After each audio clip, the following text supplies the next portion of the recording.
Good afternoon, students. This is SIS online classes, and this is your social study history class. Chapter first है आपका। Chapter first में कल हम लोगों ने पढ़ा था कि कैसे यूरोप में नेशनलिज्म का वो हुआ था, उदय हुआ था। तो उसके बाद नेक्स्ट पेज पे हम लोग आ जाते हैं। इसमें दिया हुआ था कि C is followed by the people of Germany bearing and black red gold flag. Interestingly, at the time when Saverio created this image, the German peoples did not yet existed as a united nation. तो इसमें एक दिलचस्प बात ये थी कि जब ये जिस समय इसने सेरियो ने ये पिक्चर बनाई है, तो उस समय जर्मनी तब तक एक संयुक्त राष्ट्र का हिस्सा नहीं बना हुआ था, क्योंकि जो झंडा इस समय थामे हुए थे वो क्या था कि 1848 की उदारवादी उम्मीदों को अभिव्यक्त कर रहा था। तो जो flag carries expression liberal hopes 1848 unify numerous Germans speaking principality into the nation state under a democratic constitution. Following the German peoples are peoples of Austria and the kingdom of the two slices Lombardy, Poland, England, Ireland, Hungary, and Russia. From the heaven above Christ's Son and angel gaze upon the scene. They have been used by the artist to symbolize fraternity among the nations of the world. तो इसमें आपने देखा कि जो लोग झंडा थामे हुए थे वो 1848 की उदारवादी उम्मीदों की अभिव्यक्ति में उन लोगों ने झंडा थामा होता, जिनमें से अनेक जर्मन भाषी रियासतों का एक तांत्रिक संविधान के अंतर्गत एक राष्ट्र राज्य गठित करने की चाह थी। उनका ये मानना था कि भाई जर्मन भाषा के जो बोलने वाले जितने भी राज्य हैं उनका एक मतलब नेशन स्टेट बन जाए। जर्मन लोगों के बाद ऑस्ट्रिया और दो सिलिसियों की राजशाही और Lombardy, Poland, England, Ireland, Hungary और रूस के लोग भी इसमें दिखाई दे रहे हैं।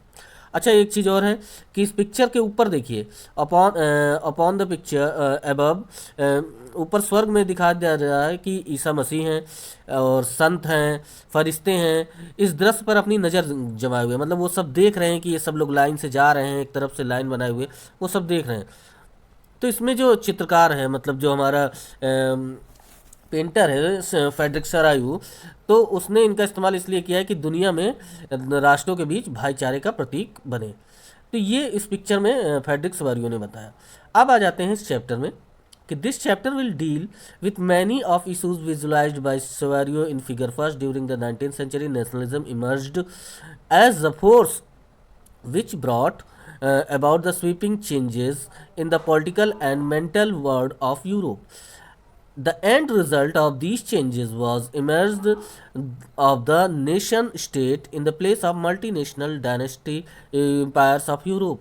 The concept of practice of modern state in which is centralized power exists sovereign control over the clergy defined territory had been developing over the long period of the time in Europe. But nation state was one in which the majority of its citizens and not only its ruler come to develop a sense of common identity and shared history. Commons did not exist from time immemorial.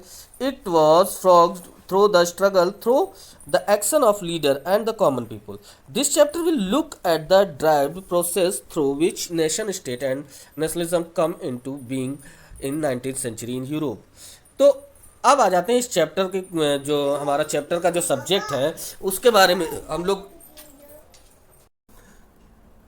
कि इसमें जो painter है Frederick Sarayu, उसने चित्र number 1 में जो बताया है कि 19वीं शताब्दी के दौरान राष्ट्रवाद एक ऐसी ताकत बनकर उभरा जिसने कि यूरोप के राजनीतिक और मानसिक जगत पर भारी परिवर्तन लिया है। अब इन परिवर्तनों से क्या हुआ कि अंततः यूरोप के बहुत राष्ट्रीय वंशी, मतलब वहाँ पे बहुत से राष्ट्र ऐसे थे जो कि वंशीय साम्राज्य था वहाँ पर कि भाई राजा का पुत्र राजा होगा, के स्थान पे अब राष्ट्र राज्य का उदय हो गया, मतलब नेशन स्टेट का उदय हो गया। यूरोप में लंबे समय से एक आधुनिक राज्य की गतिविधियों पर विचार विकसित हो रहे थे कि यूरोप में भाई ये ऐसा विचार हो रहा था कि भाई ऐसा नेशन स्टेट बनाया जाए जिनमें कि स्पष्ट रूप से परिभाषित क्षेत्र में प्रभुसत्ता एक केंद्रीय शक्ति थी, लेकिन राष्ट्र राज्य न केवल उनके शासकों बल्कि अधिकांश नागरिकों में एक साझा पहचान भाव व साझा इतिहास की विरासत की भावना थी। मतलब नेशन स्टेट में क्या था कि सभी लोगों का योगदान था, चाहे वो नागरिक हों, शासक हों, सभी का योगदान था। अब साझेपन की भावना अनंत काल तक नहीं थी। ये संघर्ष जो था नेताओं और आम लोगों की सरगर्मियों द्वारा निर्मित हुई। तो ये अध्याय उन्हीं विविध प्रक्रियाओं पर प्रकाश डालेगा कि जिनके तहत 19वीं शताब्दी में यूरोप में राष्ट्र राज्य और राष्ट्रवाद अस्तित्व में आया। तो स्टूडेंट्स, इसमें क्या था कि राष्ट्र राज्य मतलब नेशन स्टेट बनाने की ज़्यादा वो किया गया है, मतलब उस पर बल दिया गया है कि नेशन स्टेट बनाया जाए, और ऐसा ही फ्रेडरिक सेवरियो ने अपनी पिक्चर में भी बना के बताया है हुआ है। और मॉडर्न स्टेट क्या था? मॉडर्न स्टेट में ये था कि जो पावर थी वो सोवरेन थी, मतलब प्रभुसत्ता एक ही के पास थी, केंद्रीय शक्ति थी। अच्छा, अब आ जाते हैं यहाँ पे साइड में कि दिया हुआ था कि अर्नेस्ट रेनन ने एक वो कहा था कि व्हाट इज़ नेशन। उन्होंने कहा कि नेशन क्या है, राष्ट्र क्या है।